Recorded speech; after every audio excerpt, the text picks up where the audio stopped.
This is the Yanks Go Yard podcast with Adam Weinrib and Thomas Carannante.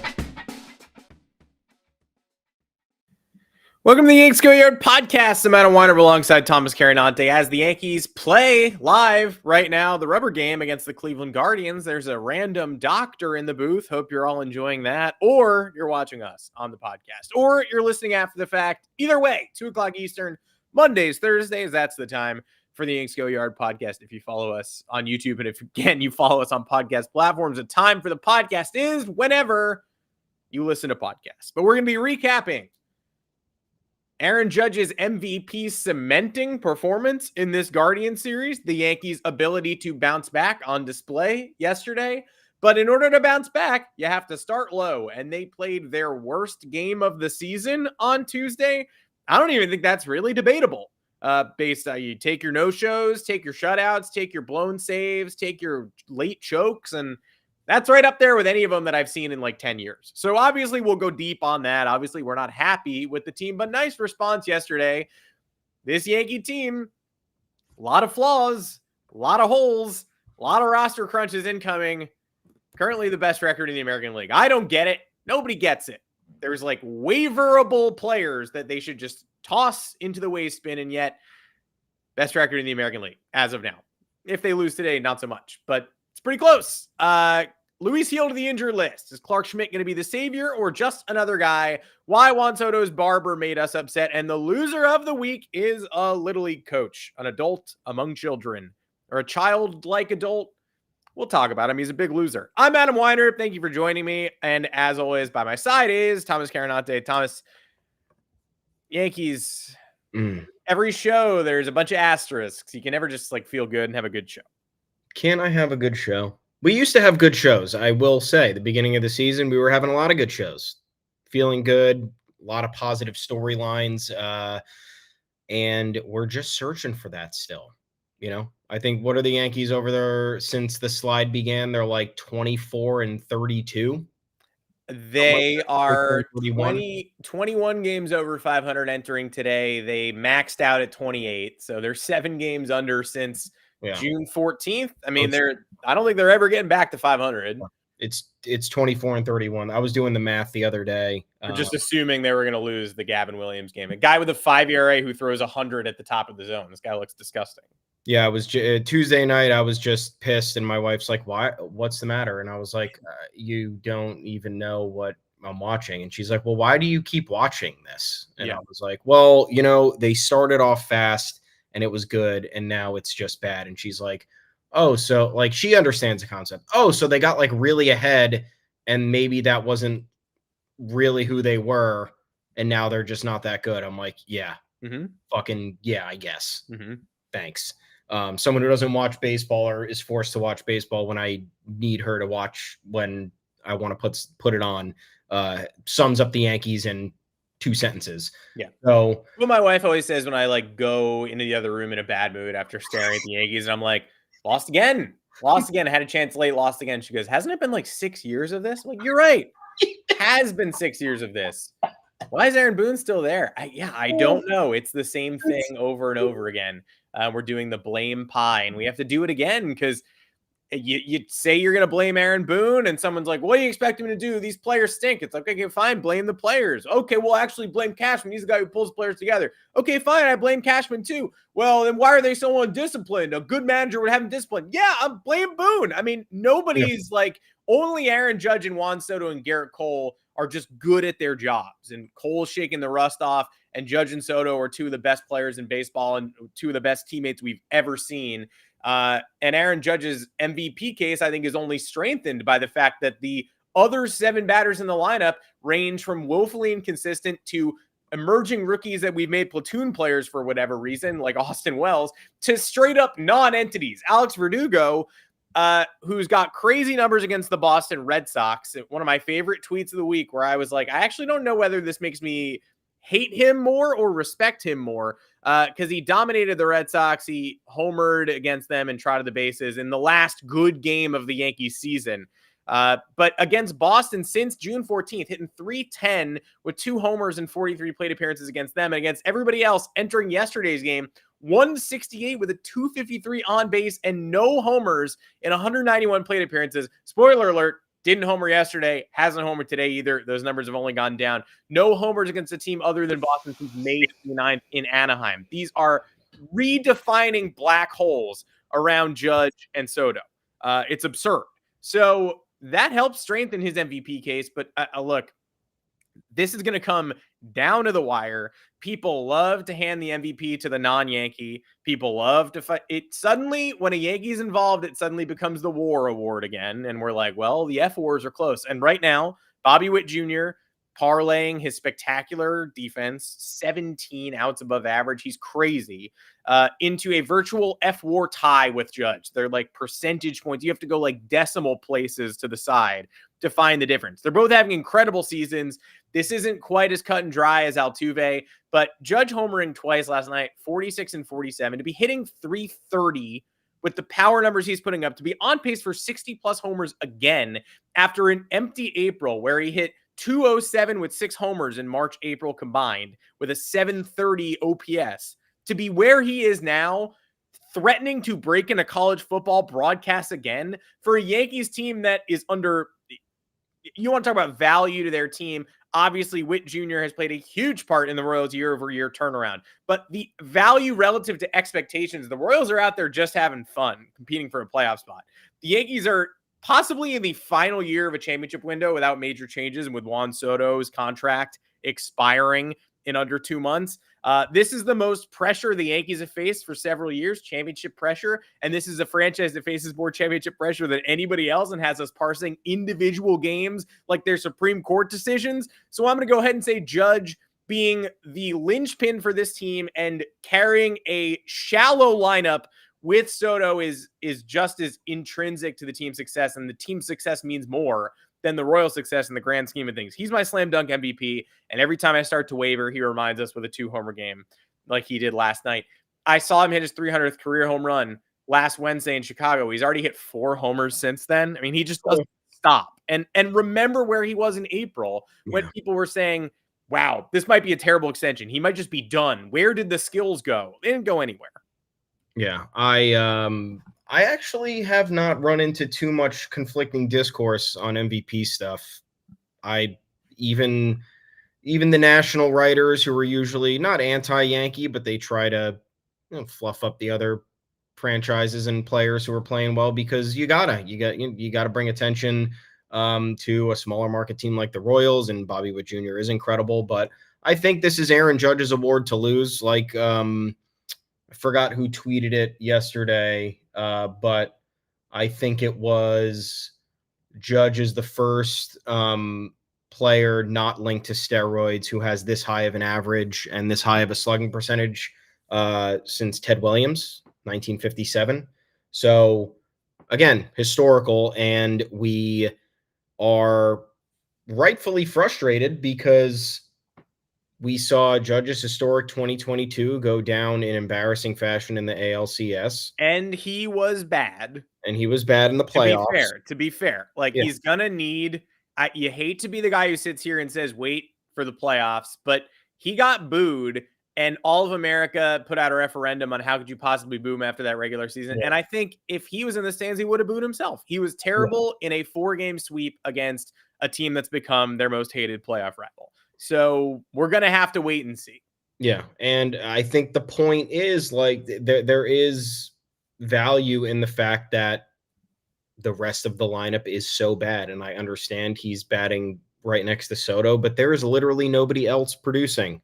And when people start producing, Aaron Boone benches them. So Judge has a lot of factors working against him.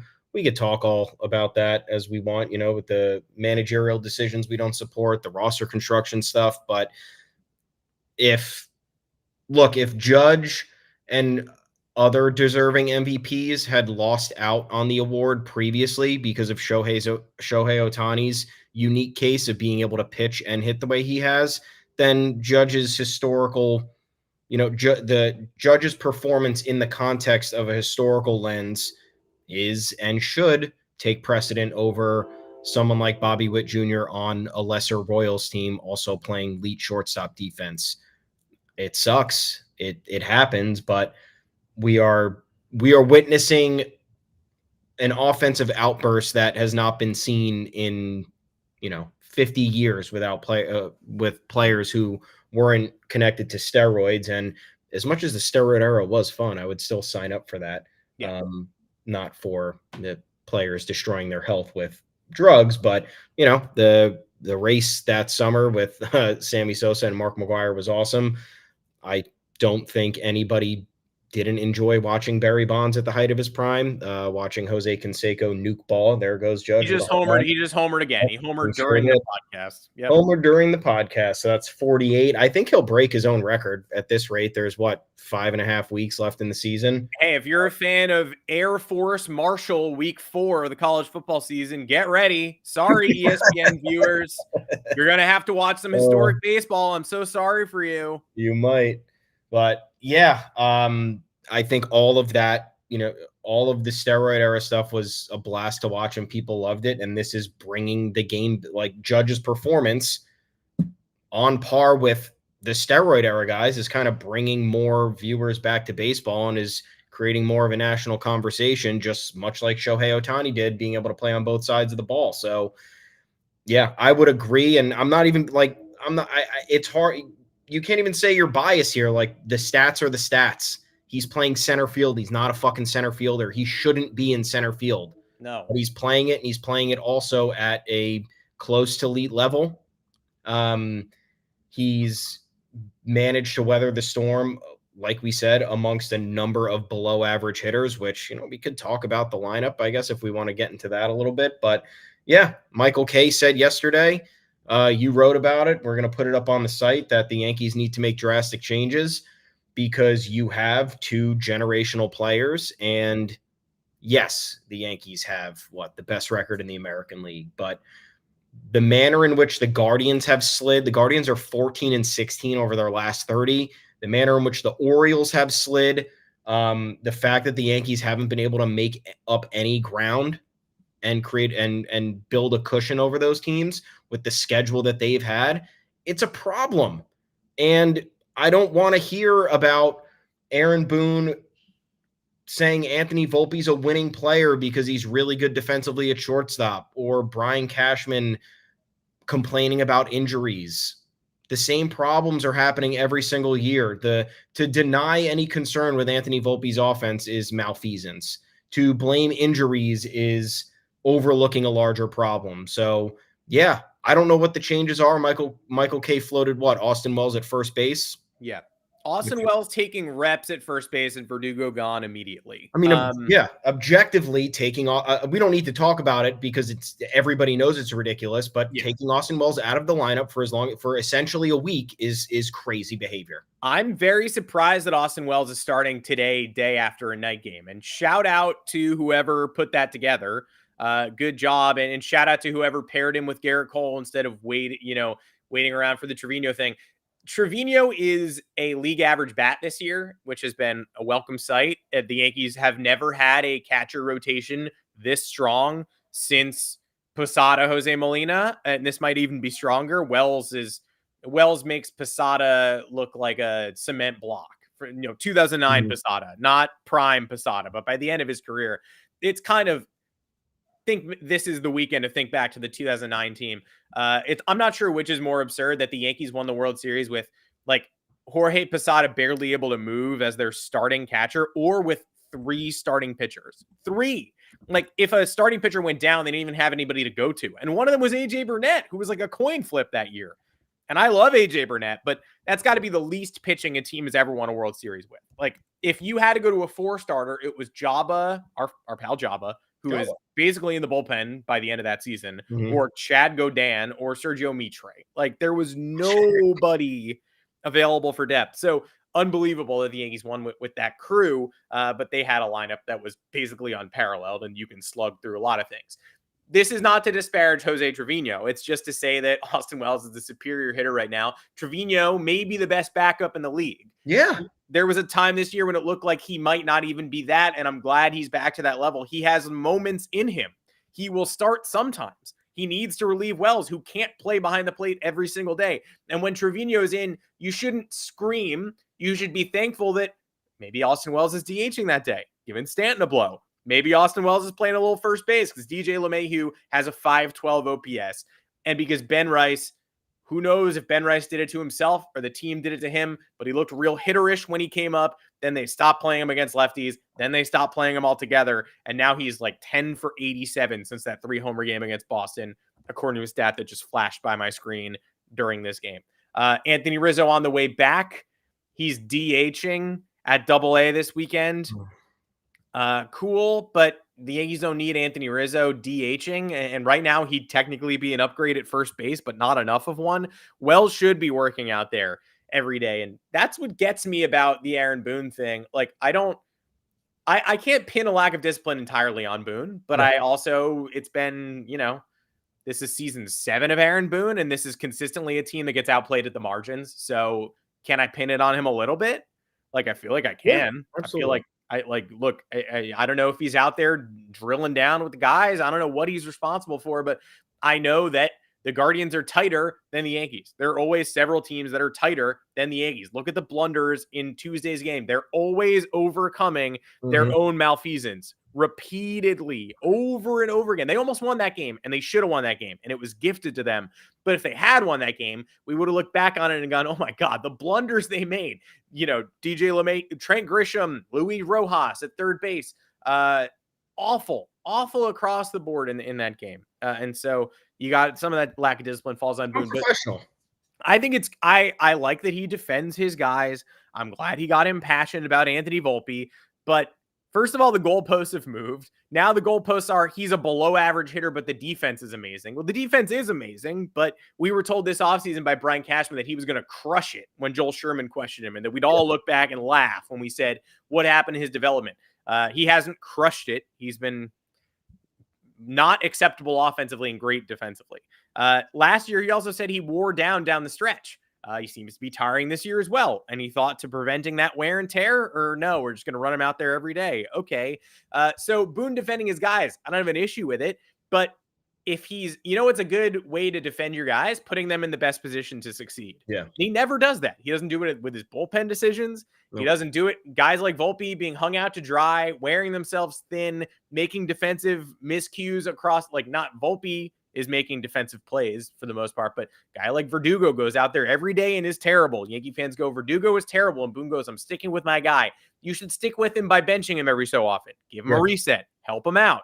I want you to stick with your players, but I don't want you to put them in unfavorable positions. Then when they come up short, have to go, hey, this guy's just great. Because then everyone in the media goes, he's not, he's been bad. And it makes your players feel worse. I think Volpe's going to get a lot of run down the stretch, and I think he should. But if he's tired out last year, maybe work hard to make sure he's not so tired this year. You don't have your lead on a playoff spot isn't dicey yet. It's moderate. You could be caught. You could hold on. It's not in imminent danger. That makes this a really good time to give some guys some breathers, experiment, and make changes before, let's say, the league whittles down, and then suddenly you have to play Jason Dominguez for a week straight because you got to get your ace in the hole in there. I understand why he's not coming up till September 1st, but doesn't make it look good. I don't. I mean, I don't understand why you're choosing to do it, but I know exactly why it's happening. Yeah.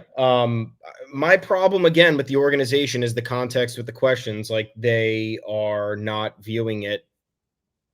I don't even know how they're viewing it. Like, Boone being asked why he didn't give Anthony Volpe a breather, and his response is, "This is a winning player, man." Next question. It's like, how many days off have you given Aaron Judge over the last couple of years with your famous punt lineups? You do it regularly. It's nothing new. Giancarlo Stanton used to get 2-3 days off a week. So one of the most important hitters in the lineup over the last 3 years because of the manner in which he protected the guys around him. So like, now don't go on telling us that giving a guy a rest is now all of a sudden not a vote of confidence in their abilities. It's exactly that. It's like, hey, you're the everyday shortstop. There's no question about that, but you're 4 for 55. So let's collect our thoughts today. We won the first game of the series. You'll sit out the middle. If we have a rubber match tomorrow, great, you're in, and we feel like we'll be in the best position. If we win, then we're playing with house money, going for the sweep, and you're back in the lineup. Like, I don't understand why that's such a difficult concept. And then you go back to the Aaron Boone, the Brian Cashman clip that John Boy posted too, like him going off on at the GM meetings because they're like, hey, what are we going to do about a season where Anthony Volpe's numbers kind of were consistently bad? It's like, well, this is his first MLB season, and everyone's like, of course it is. We know that. We're covering it very closely, but there are also a number of other players who had their first MLB seasons and weren't close to being this bad. So is there any concern about that? We're crazy for having concern. We're crazy for believing that there might be something else at play. We're crazy for believing that somebody might need a rest. I mean, in April, Aaron Judge was getting fucking days off from mid-spring beat up. Mm-hmm. Last year, Anthony Volpe played the most. Anthony Volpe played in 162 games, had never played that many games in a single season, overplayed that number by 30-something. And now he's playing every single day again. And at the end of the season, he was like, I'm late summer beat up, by the way. And the Yankees are like, all right, run it back. So, yeah. So it's just like, it's asinine. And again, I love having your guys' backs, but it's always at the expense of telling the fans they're stupid. It's like, hey, here are the numbers from all these players, and here's what we've been witnessing over the past month and a half. So can you help us out here? No, they're still good. It's like we've seen defense slip for multiple players. Why is that happening? Yeah. Why is Trent Grisham jogging around second base with his head down? Well, we just have to rock with him. We got to rock with him. So, okay. Yeah, it's insulting. It's never going to change because it hasn't, and it hasn't in 6 years. So why is it going to change now? But again, more of the same stuff. Midsummer collapse. Watching it now for the fourth time since 2020. I don't know. It's evidence. It's just evidence that it keeps happening. It's mostly the same players. It's mostly the same decision-making. Like, I want to see drastic decisions too. I want to see Alex Verdugo or Gleyber Torres placed on waivers. And if one of them gets picked up, great. Oswaldo Cabrera at third, Jazz Chisholm at second. If Alex Verdugo gets picked up too, great. Jason Dominguez in left. John Birdie comes back. You got a bench of Birdie, Trevino. If Grisham stays, you have another outfielder, and then you have Oswald Peraza. That gives you flexibility all over the infield. It gives you flexibility in the outfield. If you need to play Oswaldo Cabrera in the outfield, you have that potential option. I place Grisham on waivers too. He's shaping up to be a non-tender candidate in the offseason. What is he adding to the team right now? When is the last time, like, I want to implore people who haven't thought about Trent Grisham in a while outside of just the random appearances. He's had his moments this year, and the Yankees have more money than most teams that can afford to pay an elevated salary for a fourth outfielder. But he's beginning to really frustrate me. And check his salary number, and it's going to rise next year. He's not getting a demotion. No, they're not going to cut his salary. So he's going to be making $6+ million next year. Yeah, not happening. To play 50 games and hit 8 homers. Like, you can do better, and you can diversify your lineup with somebody who's not Trent Grisham. And then whatever happened, whatever possessed him, blame Rojas, blame Grisham. I understand why we're sending him on that Wells ball to center field, because we don't hit, so we don't score. And the Guardians bullpen is good. If you have a chance to score a run in the 8th and take a lead, you better do it. Even if that would have meant handing the ball to Clay Holmes in a safe situation in a 1-run game and being terrified, you still got to do it. You can't play scared. But Rojas did throw up the stop sign and then send him. Confusing to say the least, but we saw in the 4th inning of that game, Anthony Volpe rip a double into the gap, and Jose Trevino, who is a catcher coming off a leg injury, scored from first easily. Mm-hmm. Austin Wells came within about an inch of hitting a home run, didn't. Home run to dead center field. It's tough. Hey, could have gotten caught by Schneemann, because it did in the 11th inning anyway. So that guy's apparently Superman. But Trent Grisham faster than Jose Trevino, I would say. Is he? I would say if Schneemann makes that leaping catch, you're still going to be able to get back to the first base bag no matter how far you are. Grisham walked to second base on that play, waiting for Schneemann. And then when the ball dropped, he sprinted to third, slowed up around third, then got going again and sort of looked at the ball too, and ultimately was out by not much. He was out, but it was close enough that I was like, man, there's no replay that shows he's safe. That's tight. Like, that's tight. So he lost himself time coming around third, walking 2-second, and checking the ball in the outfield. Credit to the Guardians. Good relay, as always. Fundamentally sound, as always. Lucky there, too. The ball bounced right to Stephen Kwan. He fired it into the infield. If it takes a wayward bounce, Grisham scores. But guess who was playing hard and right and tight? And guess who was playing lazy and sloppy and is going to make $6.5 million next year? Trent Grisham. Mm-hmm. Yeah, I mean, it's more of the question. It's like, why is Grisham just not more alert and running faster? Why is nobody covering second base when they get the runner in the rundown the other night? Why is DJ LeMahieu cutting off a ball that's going to the second baseman? List goes on and on. There was another egregious thing in there. I forgot what it was, but yeah, I mean, at this rate, like, I don't see any negative in figuring out how to get either Alex Verdugo or Trent Grisham or Gleyber Torres off this team. I don't know who has any, like, Aaron Boone was defending Gleyber Torres on Talking Yanks too, and I'm not totally against that because Gleyber Torres really has been, like, fine at second base. I know the errors are still there and it's concerning, but he's made a lot of good plays, and he's largely been, like, as stable as you can get as an everyday major leaguer at the position. But again, leads the league in errors at the position, which you can't deny, and is batting .237 with a .660 OPS through the end of August almost. That's not a winning player. He's not a leadoff hitter. He continues to be in the leadoff spot when there's a lefty on the mound. It doesn't make any sense. I don't know what he's adding to the team at this point. He's rewarded their faith with bad play over and over again. Like, Jazz Chisholm is the better player. Aaron Boone's also excuse in there was they were like, how about, like, some off days for Gleyber and, like, Jazz at second base? And Aaron Boone was like, well, you know, Jazz mostly played center field this year. And they're like, you put him at third base. He has never played third base, and now you're saying he can't play second right now because he hasn't played second base much this year? Like, that's the other thing. It's what's any of these people talking about? I don't know what any of them are saying. I don't know how they're basing their arguments in real time when they're like, do they play any of this stuff back to hear themselves? Because, like, Aaron Boone and Brian Cashman, continually ridiculous. It's like pulling up the Colin Cowherd quotes from, like, 3 years ago where he's like, I don't know if Patrick Mahomes is you could do it. Yeah, Drew Lock is a starter in this league. And then when it doesn't happen, he's like, Drew Lock doesn't got it. No juice. Yeah. Absolutely no juice. Everybody knew it.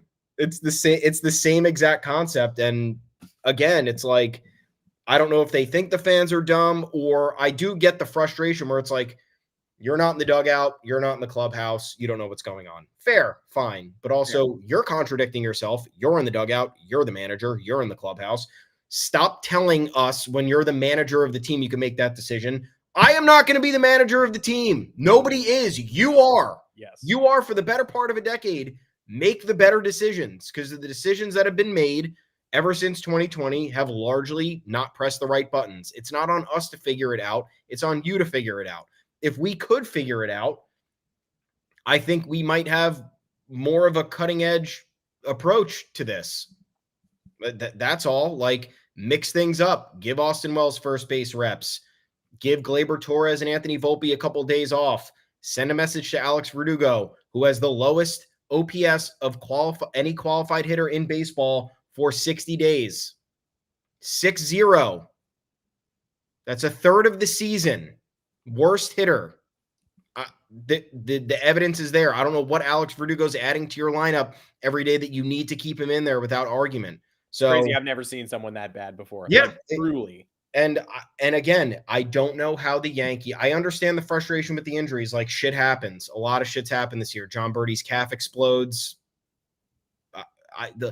That's a situation where you're like, okay, we signed Nick Birdie. We knew he had injury troubles, right? Like, we know we have to live with this. John Birdie, not that, out for 3 months. I get it. It's frustrating, but then you're making zero accommodations for anything else to make up for it.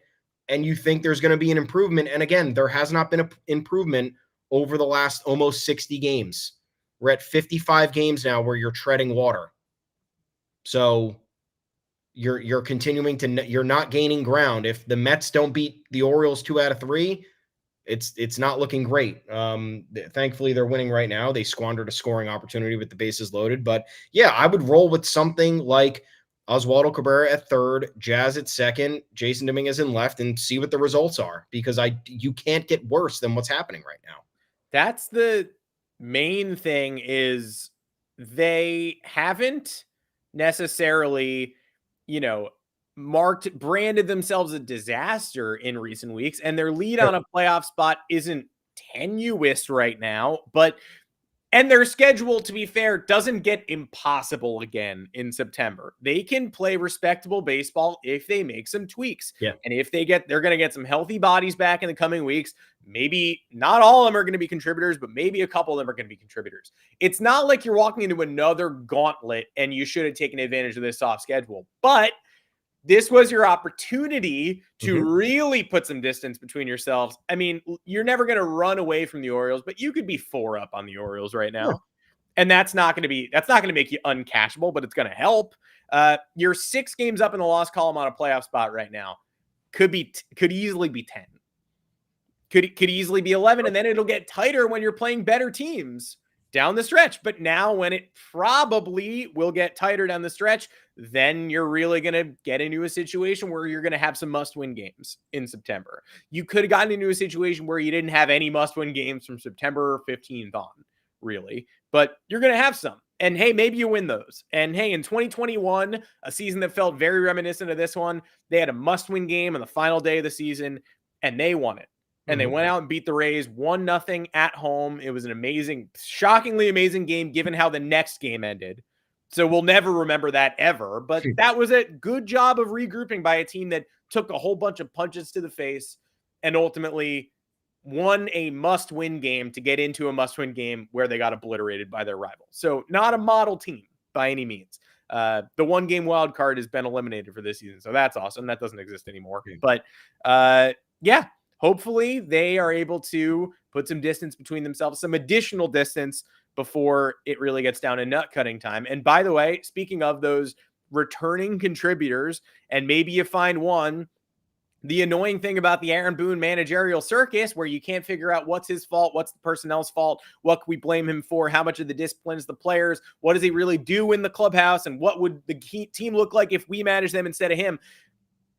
This team doesn't have the bullpen to win a World Series right now or go on a playoff run, but teams in recent years have gotten really creative and turned starters into relievers. And Bruce Bochy uncovered Josh Spores last year. And the 2019 Nationals made Patrick Corbin a reliever, and that changed everything.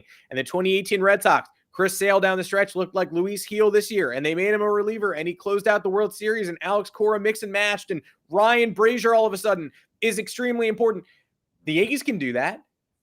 Aaron Boone's going to have to do that. Do you trust Aaron Boone to do that? Figure out if Luis Gil's a bullpen guy, where he comes in, when. Figure out which of Scott Effross, Ian Hamilton, or Nick Birdie can help and which can't. Hey, when do we deploy Nestor? Is he our 4-starter, or does he come in and soak up the 6th and 7th inning in a game where we have a 2-run lead or a 1-run deficit? Or there are lanes, but the man who's going to determine those lanes and is going to get creative in the postseason is Aaron Boone and Michael Fishman and the analytics squad and all that. So buckle up. Luis Gil just hit the IL with a back injury. They think he's going to be back after the 15 days are up. I don't know how injured he really is. I know that he's both one of the team's best starters all year and someone who could benefit from some time off on the injured list. Clarke Schmidt, 50-pitch rehab assignment start on Friday. He thinks he's close. 50 pitches in your first rehab assignment would indicate that you are pretty close. As soon as he can get up to 80, he's got to be in the bigs. But at that point, Gil might be ready to come back anyway. So who knows? Clarke Schmidt is one of these guys who can really help down the stretch if they can get him right. And that's why it's been so frustrating to see his timeline go from 6 weeks no throw to maybe 8 weeks no throw to rehab assignment in August to tomorrow's August 23rd. That'll be his first rehab start. That's August on a technicality, but barely. He could really help this team, whether it's as a starter, swingman, or bullpen option. That's one of the arenas where the Yankees are going to have to get creative. They have the rest of September to figure out Efros, Birdie, Hamilton, who works, who doesn't. Tim Meza can go on down. Seen enough from Tim Meza. Not sure who else is going to go on down. Jake Cousins, pretty essential at this point. Is Michael Tonkin back to being the last man in the bullpen? Maybe. But they're going to have to mix and match and find some pieces that work. Schmidt could be the most impactful of all of those. And I don't know if it would be nice if his return coincided more seamlessly with Gil hitting the IL, because it seems like Gil might be ready when Schmidt's ready. And then what do you do? Yeah, I mean, more lying with the timeline. Clarke Schmidt was supposed to be shut down for 4 to 6 weeks. He was shut down for 8. He was supposed to be back in mid-August. He's not coming back until September. So more bullshit from the Yankees, as no surprise there. And I'm not, you could call this nitpicking. I'm not, because I was on it early. They could have gotten ahead of this Luis Gil situation where he didn't burn them down the stretch where they still needed him. Luis Gil has been a bit rickety for what would you say? Month and a half now, been 6 weeks. He looked at his worst around July 4th. That start against the Reds was when it was like, all right, this just isn't happening. I think that was July 2nd. And the Mets starts in there, but then he bounced back and was excellent for a couple starts. Yeah. And then he was battling command demons and was serviceable. Yeah. The Angel start comes to mind. Like, you're not going to frame that, but that's a congrats on battling start, which is better than a meltdown start. White Sox, meltdown. Guardians, pretty close to meltdown. And so, yeah, he has to head to the IL. And there are probably a bunch of things that feel a little weird in his body right now. It's probably not just the back. Yeah, I mean, and they've, again, another situation where they always phantom IL people throughout the entire year, and they don't do it with Luis Gil. And then they get hit with a Clarke Schmidt injury that ends up lasting over 3 months. So if you're giving Clarke Schmidt the extra however long of rest you decided to do without telling anybody, why can't Luis Gil get that? Why is Cody Poteet supposed to be shut down for 1 to 2 weeks, and now he's going to go out on a rehab assignment this week? That's been 6 weeks. Got to fit him into the mix too, I guess. Yeah, like, another guy. More lies and more just ineffective ways of managing injuries. So like maybe these injuries happened and then the Yankees felt like they couldn't give Luis Gil the rest that he needed. But like at that point, you should probably prioritize giving Luis Gil the rest and figure something else out. Maybe Will Warren comes up earlier. Maybe you start experimenting with, I don't know, Luke Weaver giving you a spot start, make him go 3 innings. Like, I don't know. Again, just get creative instead of just having, these are the guys we have. This is what we're going with. More times than not, you have to be able to come up with these solutions in the middle of the season to see where you stand later in the year, to see how you can use guys differently or how different pieces fit the puzzle in a different role, because the season evolves, things change. Like we were talking a couple weeks ago about Nestor Cortez being bumped out of the rotation. He's given us 14 straight scoreless innings with no walks. That's an interesting one too. He was dreadful, but his worst start was that Angels one. And I was at that game. It monsooned when he blew up in the 3rd and 5th, specifically. He looked awful in 2 innings where he was getting pelted by rainwater. And everybody was like, oh, yeah, well, Tyler Anderson looked pretty good. And I was like, no, you're going to have to trust me on this. First of all, Tyler Anderson's better. So, yeah. Yes. But second, the rain was the heaviest when Nestor was the worst. And it settled down for Anderson. It was a crazy game. I couldn't believe it was being played. And it was sort of the cherry on top of his terrible run. But everybody was like, yeah, excuses for Nestor. Why wasn't Anderson affected, etc. Again, 14 shutout innings, 7 of which have come against the Cleveland Guardians, a first-place team and a team that was threatening for the top seed in the American League and still is. Not going to say Nestor's going to be locked down for the rest of the year, but he was facing a lot of criticism, especially after that tweet. Deserved criticism. He put the spotlight on himself and then struggled mightily. But I think the rain might have affected him a little bit in that Angels game, and it's been nice to see because I don't root against anybody in my own rotation. Yeah, I don't either, but we have to get honest with the assessments, and Nestor for a majority of this year has not looked like a playoff starter. No.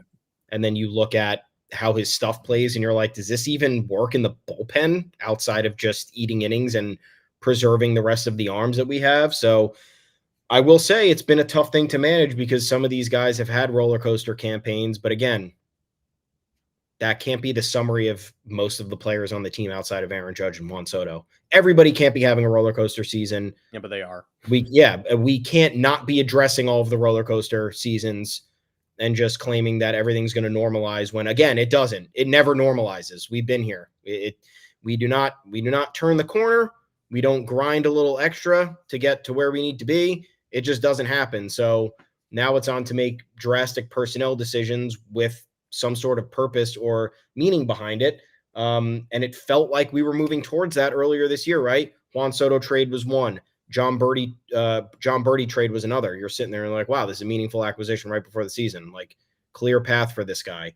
Moving Oswaldo Cabrera out of the outfield back into the infield, meaningful. Knew it wasn't working. Acquired more outfielders. Smart. Like, as much as we don't like Alex Verdugo and Trent Grisham right now, there was at least purpose because the Yankees knew that they had a lack of outfield depth and a lack of production coming from that position, particularly for 4 years, and they needed to fix it. It's not fixed, but they tried. Again, when you try and things don't work and you sit there and you continue to watch it not work, that's where we have a problem. So yeah, we did actually commend those moves when they happened because they were ways to address the roster and improve the situation year over year. But now they haven't been working for months. So you can't dig your heels in on these decisions and say, oh, these are still our guys. They're not. They're not here for the long haul. They're also not performing well, and they haven't done much for you Alex Verdugo hasn't done anything really meaningfully since May, and outside of a hot 18-game stretch, Trent Grisham hasn't done anything except bring questions to the roster about effort and capability. So where we get frustrated is the organization saying, oh, no, we made the moves. We made the right moves. And it's like, no, you didn't, because you didn't do anything at the trade deadline. I'm looking at, Michael Lorenzen, another great outing last night for the Royals. Why was that not a consideration? He's making $3 million down the stretch. And the Royals don't even need him because guess how many of the Royals 5-man rotation are in the top 25 in the AL and ERA? I'll give you a hint. Fucking 5 of them. Lorenzen makes 5. Reagans, Lugo, Waka, and Brady Singer are all top 25. And you know how many Yankees are in the top 25? Skewed because Garrett Cole hasn't been around all year, but the answer is 1, and he's on the injured list in Luis Gil. Yeah. So, I don't know. You just obviously hindsight is 2020, but we were talking about these things. Great. Need to upgrade the rotation. These are some depth options. They could work. No upgrades whatsoever. No upgrades to the lineup. Again, not to harp on it, but I hope we said it on a podcast, because if not, we're going to sound lame for pretending that we had it. But we were on, if you watch Baseball Insiders, we were on Lucas Erceg all year. You mentioned him. Yeah. And I was like, gee, that's somebody who the Yankees should probably try to obtain. Like, that seems like an under the radar. He has a 0 ERA in 10 innings for the Royals as they continue to look like the team that made the shrewdest possible acquisitions. Didn't cost much. And Mark Leiter, Jack Neely saved our ass yesterday. He made his MLB debut for the Cubs, gave up 4 runs in an inning. And Mark Leiter Jr. Helped toe the line in Tuesday's awful game. He was fine out of the bullpen. He's had his moments in pinstripes. He has a chance to redeem himself, whatever. The Yankees still had a bad trade deadline, and they still can't hang their hat on it just being slightly better than the Orioles trade deadline. That's not enough. And also, my God, the Orioles trade deadline, terrible. Yeah. That's another thing. We lucked out because if the Orioles had any sort of a transformative deadline, the Yankees are in trouble right now. And they didn't. Zach Eflin gave them 3.5 good starts. Now he's injured. It's a lot like the Yankees. Like, Eflin was good and then departed. Chet Chisholm was good, and then we don't know when we're going to see him, even though it's supposedly soon. And then the rest of the Orioles, my God. Yeah. So they lucked out on that front, or else this would be a lot worse. But I don't know, man. That's my problem, is just the not righting the wrongs. And it feels like we're in, another Aaron Hicks situation with Alex Verdugo, another Joey Gallo situation with Alex Verdugo, another Josh Donaldson situation with DJ LeMahieu. Mm-hmm. Like, list goes on. Why are we repeating history? And the argument is valid because you're wasting another year of Judge's prime, and you are potentially, I don't know if it's true, turning off Juan Soto. And Juan Soto's barber this week, didn't he? Good stuff from Juan Soto's barber, who scared everybody and then kind of tried not to scare everybody. On the NYY Underground show, this Barber to the Stars and he's been working with Juan Soto because Juan Soto is a star, one of 2 stars, in fact, on the New York Yankees. They asked him where they thought Juan Soto was going to end up next year, and he said, this is very helpful, if the Yankees win the World Series, the Yankees. Okay, no pressure. Good luck. And then he said, if not, the Mets. It was like, okay, well, the Yankees probably aren't going to win the World Series. So seems like Mets. Where the hell did that come from? Then the barber opened up a little bit, said Soto doesn't want to talk about this. He's the one who does want to talk about this, of course. Very fair. And then when they started drilling down on numbers, they were sort of saying, well, if the offers are close, it'll be the Yankees. And so it was like, all right, well, what's close mean? And they were like, is 50 million close? And he was like, if the difference is 50 million, then yeah, it'll probably be the Yankees. Like, okay, well, 50 million doesn't sound that close. So if all Hal Steinbrenner has to do is stay within 50 million of the Mets, I think he can get the job done. And I tell you what, I've been fair to Hal Steinbrenner, and Soto looks really comfortable. If you go to a game too, it's not just the Judge celebrations. It's pointing at the crowd. It's when he did the circle celebration, point at center field after his home run yesterday. Like, he loves this crowd. He loves this ballpark. The stats say he loves hitting at Citi Field too. So it's not like you can just rule that out, but he clearly has a connection to the Yankees and their history. And if I've been fair to Hal Steinbrenner all year, I didn't think he was going to get blown out of the water by the Mets. And I agree. Like, hey, everything seems to be lining up. If you can get close to their offer, he'll probably stay. The Mets are going to put pressure on you. This is not the Aaron Judge situation, but if you get close, he'll probably stay. Now, if they can't get within 50 million of the Mets, then yeah, I'm going to be unfair to Hal Steinbrenner, because then that would be ridiculous. Yeah, that will cause riots. I'm confident that they won't do that again. Like, my issue is, I don't know if they'll be able to spend. Look, we're looking at the roster construction right now. Completely top-heavy roster, highest payroll in the league, and this many holes. Yeah. Soto's salary is not going down. I understand. You have guys like Gleyber Torres coming off the books, Alex Verdugo, Giancarlo Stanton will be gone in a couple of years. DJ, in order to get rid of, you're going to have to eat money, so it's not like the cost goes away. No, but I mean, maybe you cut that in half and send a prospect along with him somewhere. Or at least 1/3. Like, yeah. Something's got to happen there. I hate to be the guy on DJ too, because like, obviously beloved in the clubhouse and has a great history with this team. And I thought the worst he'd ever be was a reliable bench piece, and I was wrong. I'll raise my hand. He's worse than that. His foot fell off, and he's worse than that. But it's going to be ruthless if the Yankees DFA DJ LeMahieu or trade him away and eat a bunch of salary and add a prospect. But this team used to be ruthless. Brett Gardner hasn't talked to the Yankees since 2021. Mm-hmm. That came out this week. And I wouldn't either. They're doing an 09 reunion, and he said his agent said his son has a football game on Friday. That's all I know about it. He's harbored a grudge against the Yankees since they shunted him to the side after 2021. And we were kind of hard on Gardner at that point because he was a below average regular, but he would have been a solid bench bat. And if they had brought Gardner back and brought back another outfielder, they could have made it work. They just couldn't have stopped with Gardner.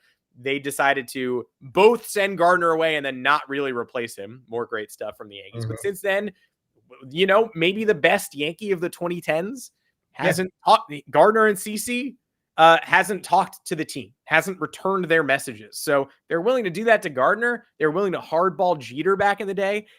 DJ LeMahieu knows he has a 512 OPS. Yeah. You don't just have to tolerate that. Mm-hmm. Retirement should be under consideration. Yeah. I love DJ LeMahieu, but like, what are we doing here? It's not even ruthless. It is business. If you're going to treat everything else like business, you have to treat this like business. And it might be, you're not going to save much money, but it might be a big part of bringing Juan Soto back. Absolutely. Anthony Rizzo's coming off the books too. There's no way I don't think he should be back with this team this year, but that's more business. We love him though. We love him in the clubhouse. Love Anthony Rizzo. Love DJ LeMahieu. Watching what has happened. DJ LeMahieu was, arguably the biggest breath of fresh air for the Yankees when he came along in 2019. Like, my favorite player. I own the jersey. Another in a long line of jerseys that I'm going to have to go, I don't know what to do with that. Maybe not outside. Give number 26 away to somebody else. It's an Eduardo Nunez jersey now. Yeah. Contact bat, clutch hitting, true leadoff hitter, fully on board with the contract extension. No qualms with that. But again, a wrong that needs to be righted somehow, and he's contributed a negative 1.7 WAR this season. He's only been in 62 games.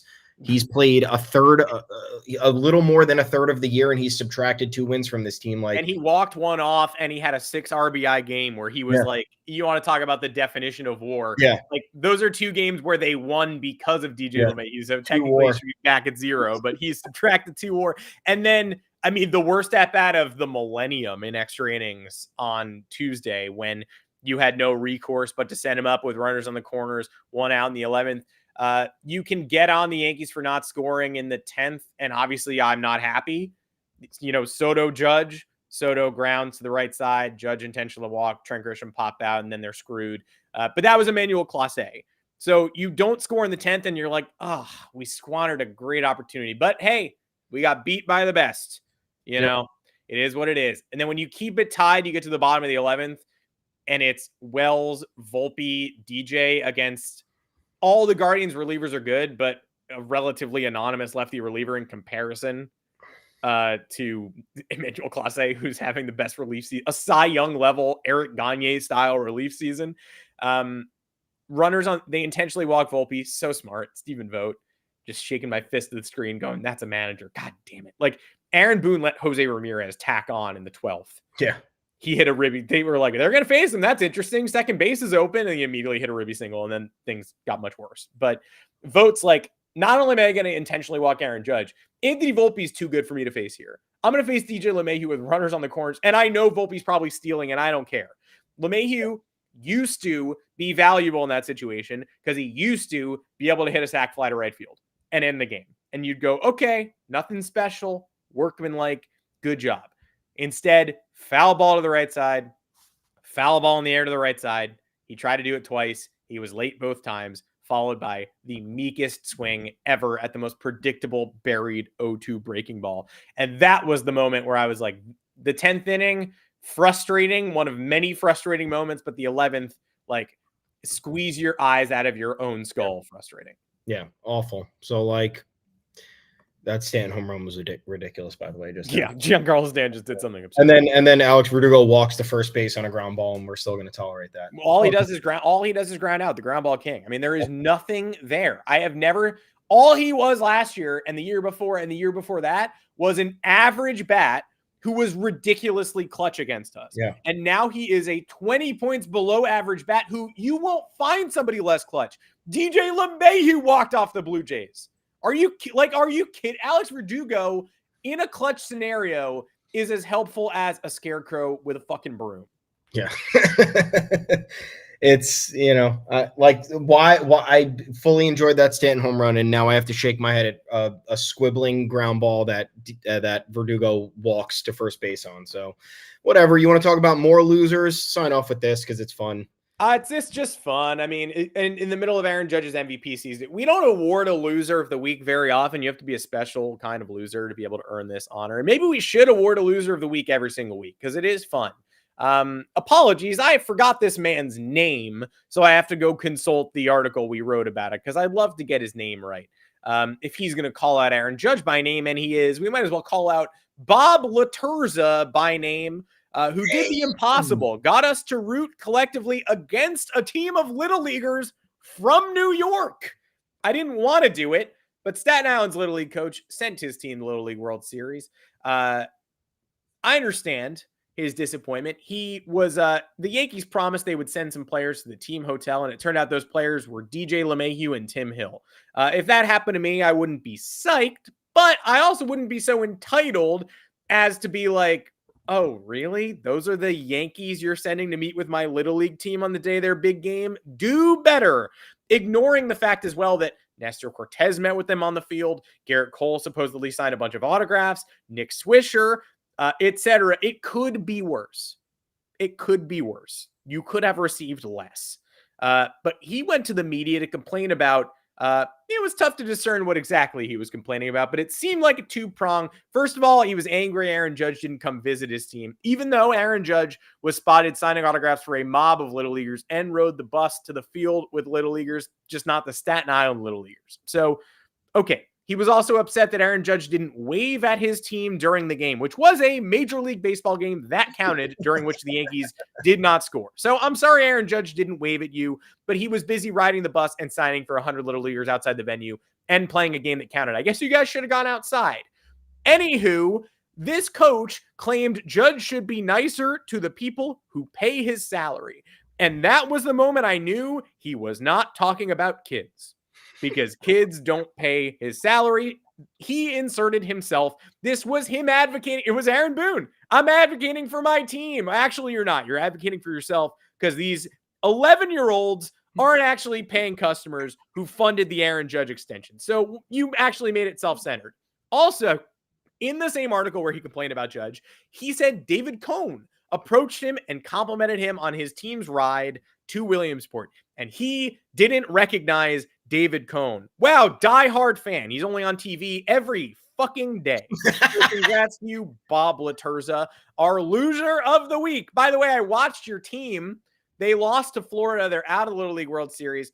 I saw your pitcher leap in the air in protest of an umpire's strike call that he didn't get, then choke and end up allowing more runs and lose by a more inflated margin. Maybe teach your team sportsmanship and humility instead of saying they pay for Aaron Judge and forcing the Yankees to issue an apology, or not an apology, sorry, a statement castigating you and defending Judge, because you can criticize Judge's performance in the playoffs. You can't criticize his performance on the field, and you can't criticize his performance off the field. No one has been consistently better to fans and young fans during their time in pinstripes. I can't imagine anyone going further above and beyond than Aaron Judge, and I can't imagine anyone thinking about the Staten Island Little League coach ever again after this week. Yeah, they're absolutely ridiculous. We'll leave it at that. I mean, it's embarrassing. Guy got You think I wanted to yell at a Little League coach? No, I didn't, but you made me do it. Yeah, of course. I mean, he got his 15 minutes of fame, and ridiculous that the team even released a statement about it. Like, kind of wild. Really wild. But yeah, I mean, at all costs, you got to defend Aaron Judge, because you're right, usually excellent about doing that. You always see him signing autographs. You always see him waving to fans. You always see him making the extra effort. I mean, like, what do you want these guys to do? He's best player in the league, captain of this team, playing every single day, responsibilities with the media.